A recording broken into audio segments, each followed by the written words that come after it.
നമസ്കാരം. മലയാളി വാർത്ത ഇൻസൈഡിലേക്ക് സ്വാഗതം. കേരളത്തിൽ സൈക്കോ ക്രിമിനലുകൾ പെരുകുന്നു. ഏറ്റവും ഒടുവിലിത ബാലരാമപുരത്ത് ഒരു 2 വയസ്സുകാരിയെ മരിച്ച നിലയിൽ കിണറ്റിൽ കണ്ടെത്തിയ സംഭവം. ബാലരാമപുരം കോട്ടുകാൽക്കോണത്ത് 2 വയസ്സു പ്രായമുള്ള കുട്ടിയെ ഇന്ന് രാവിലെയാണ് മരിച്ച നിലയിൽ കിണറ്റിൽ കണ്ടത്.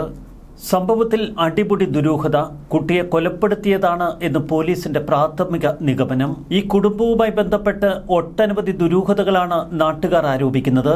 മരിച്ച കുഞ്ഞിന്റെ അമ്മ ശ്രീതു ഇന്നലെ ബാലരാമപുരം പോലീസ് സ്റ്റേഷനിലെത്തി 30 ലക്ഷം രൂപ കാണാനില്ല എന്ന പരാതി നൽകിയിരുന്നു. വാക്കാലുള്ള പരാതിയിൽ വ്യക്തത കുറവുള്ളതുകൊണ്ട് പോലീസ് പലവട്ടം ശ്രീതുവിനോട് ചോദിച്ചു, എവിടെയാണ് പണം വെച്ചത്, എങ്ങനെ കിട്ടിയ പണമാണ്, അതിനൊന്നും വ്യക്തമായ ഉത്തരമില്ല.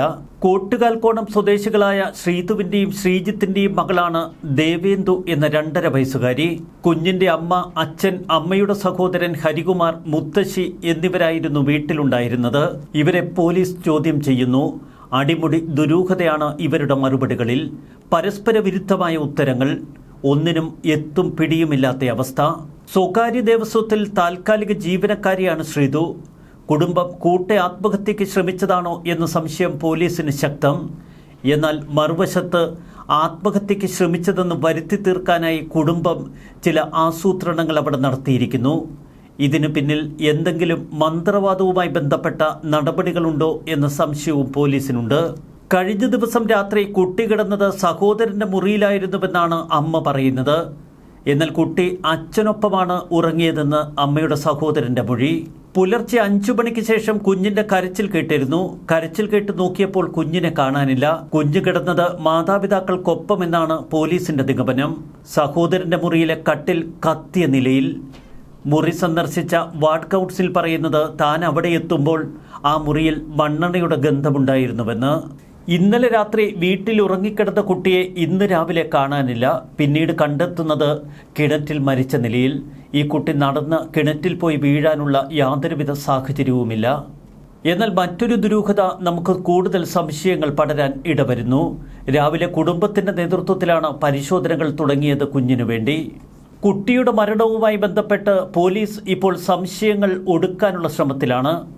കുഞ്ഞുറങ്ങിയത് അച്ഛനൊപ്പമെന്നാണ് അമ്മയും മുത്തശ്ശിയും മൊഴി നൽകിയിരിക്കുന്നത്. അമ്മയ്ക്കൊപ്പമെന്ന് അച്ഛൻ. യഥാർത്ഥത്തിൽ കുഞ്ഞ് ആർക്കൊപ്പമാണ് ഇന്നലെ രാത്രി കിടന്നുറങ്ങിയത്? പുലർച്ചെ കുഞ്ഞിന്റെ അമ്മാവിന്റെ മുറിയിൽ എങ്ങനെ തീപിടുത്തമുണ്ടായി? മണ്ണെണ്ണ ഒഴിച്ചു എന്നാണ് സൂചന. എങ്കിൽ ആ മുറിയിൽ സംഭവിച്ചതെന്ത്? അമ്മാവനെ കൊലപ്പെടുത്താനുള്ള ശ്രമം നടന്നോ, അതോ അമ്മാവൻ ആത്മഹത്യയ്ക്ക് ശ്രമിച്ചിരുന്നോ? കുട്ടിയുടെ അച്ഛൻ സാധാരണ വീട്ടിലില്ല. ഇന്നലെ വന്നത് മുത്തച്ഛന്റെ മരണാനന്തര ചടങ്ങിന്. മുത്തച്ഛൻ മരിച്ച് 16-ാം ദിവസമാണ് ഈ ദുരന്തം. 30 ലക്ഷം രൂപ കാണാനില്ല എന്ന് കാണിച്ച് കുടുംബം 3 ദിവസങ്ങൾക്ക് മുൻപ് പോലീസിൽ പരാതി നൽകുന്നു. എന്നാൽ ഈ പരാതി വ്യാജമാണ് എന്ന് പോലീസ് കണ്ടെത്തി. കുഞ്ഞിന്റെ മരണവുമായി ഇത്തരമൊരു പരാതിക്ക് ബന്ധമുണ്ടോ? വീട്ടിലെ ഷെഡിൽ കുരുക്കിട്ട നിലയിൽ 3 കയറുകൾ. എന്നാൽ ജീവനൊടുക്കാൻ ഒട്ടും പോന്നതല്ല ഈ കുരുക്കുകൾ. കൊച്ചുകുട്ടി തൂങ്ങിയാൽ പോലും ആ കയറു പറഞ്ഞ് താഴെ വീഴും. എന്നാൽ അതിന് താഴെ ഒരു പ്ലാസ്റ്റിക് കസേര എടുത്തു വച്ചിരിക്കുന്നു. ഇത് പോലീസിനെ വഴിതെറ്റിക്കാനാണോ? കുടുംബാംഗങ്ങളുടെ മൊഴിയിൽ സർവത്ര ദുരൂഹതയും പൊരുത്തക്കേടും. ഒരേ വീട്ടിലെ ആളുകൾക്ക് പറയാനുള്ളത് വ്യത്യസ്ത അനുഭവങ്ങൾ. കേരള പോലീസ് ഇതുവരെ നേരിടാത്ത അനുഭവങ്ങളാണ് ഇപ്പോൾ ഈ കേസിന് പിന്നാലെ പായുമ്പോൾ അവർക്ക് നേരിടേണ്ടി വരുന്നത്. വലിയ സാമ്പത്തിക ബാധ്യതയുള്ള കുടുംബമാണിത് എന്ന് പഞ്ചായത്ത് അംഗം പറയുന്നു. കുഞ്ഞിന്റെ മരണത്തിൽ ദുരൂഹതയുണ്ട് എന്ന് എം വിൻസെന്റ് MLA പറയുന്നു. ഒരു കാര്യം വ്യക്തമാണ്, ഇന്നലെ വരെ അവൾ കണ്ട, അവളെ താലോലിച്ച ഏതോ കൈകൾ ദേവേന്ദുവെന്ന കുഞ്ഞുമോളെ കൊന്നെറിഞ്ഞിരിക്കുന്നു. ആ കൈ ആരുടേതാണ് എന്ന് കണ്ടെത്തേണ്ടിയിരിക്കുന്നു. ഇവിടെ കുടുംബം എന്തിനാണ് പല കാര്യങ്ങളും മറച്ചു വയ്ക്കുന്നത്? ആത്മഹത്യാ കഥയൊക്കെ പോലീസിനെ വഴിതെറ്റിക്കാനാണ്. ഏറ്റവും ദാരുണമായി നാട്ടുകാരും വീട്ടുകാരുമൊക്കെ പറയുന്നത് വ്യത്യസ്ത കഥകൾ. അതാണ് ഇതിലേറെ ദുരൂഹത ഉണർത്തുന്നത്. വ്യത്യസ്തമായ മൊഴികളാണ് വീട്ടുകാർ പോലീസിനോട് തുടർച്ചയായി പറഞ്ഞുകൊണ്ടിരിക്കുന്നത്. കുഞ്ഞിനെ അച്ഛനൊപ്പം കിടത്തി മൂത്ത കുട്ടിയുമായി അമ്മ പുലർച്ചെ ശുചിമുറിയിലേക്ക് പോയി എന്നാണ് ആദ്യം പോലീസിന് നൽകിയ മൊഴി അമ്മ. പിന്നീട് അല്ല, അമ്മാവിനൊപ്പമാണ് കുഞ്ഞു കിടന്നത് എന്ന് അമ്മ തന്നെ മൊഴി തിരുത്തുന്നു. ഇതിനിടെ ശുചിമുറിയിലേക്ക് പോയപ്പോൾ കുഞ്ഞിന്റെ കരച്ചിൽ കേട്ടുവെന്നും അമ്മൂമ്മയോട് നോക്കാൻ പറഞ്ഞുവെന്നും അമ്മ പറയുന്നു. എന്നാൽ തന്നോട് പറഞ്ഞില്ല എന്ന് അമ്മൂമ്മ. ശ്രീതുവിന്റെ അച്ഛൻ മരിച്ച് 16 ദിവസം കഴിഞ്ഞു. ഇതിന്റെ ചടങ്ങുകൾക്കായി ഇന്നലെ ബന്ധുക്കളൊക്കെ വീട്ടിലെത്തിയിരുന്നു. അച്ഛന്റെ മരണശേഷമാണ് വീട്ടിൽ നിന്ന് 30 ലക്ഷം കാണാതെ പോയത് എന്ന പരാതി. ദേവേന്ദുവിന്റെ അമ്മൂമ്മ ഇതിനു മുൻപ് 2 വട്ടം ആത്മഹത്യയ്ക്ക് ശ്രമിച്ചിരുന്നു എന്ന് നാട്ടുകാർ പറയുന്നു. ആദ്യം കൈഞ്ഞരമ്പ് മുറിച്ചു, പിന്നീട് ഒരു വട്ടം കിണറ്റിൽ ചാടി. ഇങ്ങനെ വീട്ടുകാരുടെ പ്രവർത്തനങ്ങളിൽ പോലും സർവത്ര ദുരൂഹത. കുഞ്ഞിന്റെ അമ്മാവിന്റെ മുറിയിൽ നിന്ന് പുലർച്ചെ മണ്ണെണ്ണയുടെ ഗന്ധം വന്നുവെന്നും തീപിടുത്തമുണ്ടായി എന്നും വീട്ടുകാർ പറയുന്നു. പിന്നീടാണ് വീട്ടിലെ ഷെഡിൽ കുരുക്കിട്ട നിലയിൽ 3 കയറുകൾ കണ്ടെത്തിയത്. അമ്മാവിന്റെ മുറിയിലെ മണ്ണെണ്ണക്കഥയും ഷെഡിലെ കുരുക്കിട്ട കയറുകളുമൊക്കെ പോലീസിനെ വഴിതെറ്റിക്കാനാണ് എന്ന് കരുതുന്നവരുമുണ്ട്. പരസ്പര വിരുദ്ധ മൊഴികൾ ഇവർ ഉറപ്പിച്ചു നൽകുന്നതാണോ എന്ന് സംശയവും നിലനിൽക്കുന്നു.